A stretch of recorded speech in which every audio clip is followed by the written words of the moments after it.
event tayo dito, graduation rites or recognition rites. Kapag nasa malayo ka, makikita mo, hindi mo mapapansin na yung mga division, pero pag nag-ready ka, makikita mo na, ay, mga maliliit lang pala siyang screen. Cute. Okay? Kasi hindi naman yung madadala dito, pero siya malaki. Hey guys, Okay? Installation R. Hindi, magdanood. Technology aided. Magdanood. Type of installation R. So far, yan pa lang ang na-experience natin dito, di ba? Sa sinihan. May O dome sa- pa, ma'am. Sa Iyo, So, doon baga po, ma'am, na ano, tapos, ano, sindang ilaw. Opo. yes. Sino na po ang nakapunta sa nanood ng concert? Ano man na po ko to? Hindi nga po na.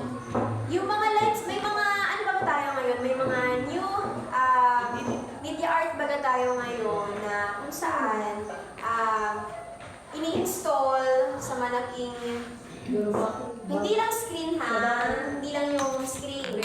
Yung mga lights baga ngayon, nag-iiba-ibang color. Nakita niyo ba yung concert ni Taylor Swift? Yung nag-iiba-iba baga yung ano niya? Installation art yun. Based ba yun sa damit niya o sa light? Ano po ang manood noon? Feel ko nga sa damit. Okay. So, hindi lang po sa ano light. Light yung nagdala. Pero hindi natin alam kung ano ba yung katulong ng technology ngayon. Okay. Pwedeng nasa damit niya pa, nag-ano lang, nag-react lang doon sa light. Diba?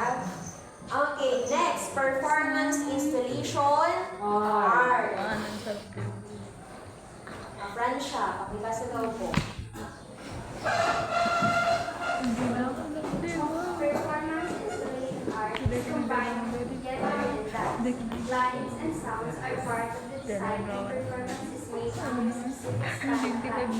This type of installation requires not only College na. but more importantly, to achieve the desired effect and combine lights, sounds, and performers' movement. Installation is best associated with all of these elements using the light control space. Ang example kayo ni class, performance installation art sa theater and dance. Ano halimbawa doon? Mga concert. Street dance. Sa mga theater. Festival.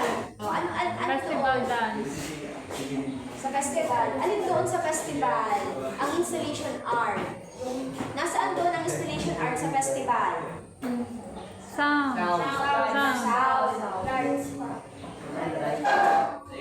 This statement ha, we're talking about new media art ha. Ano doon ang media art na ginamit sa festival? New media art ba yung ano, yung drum?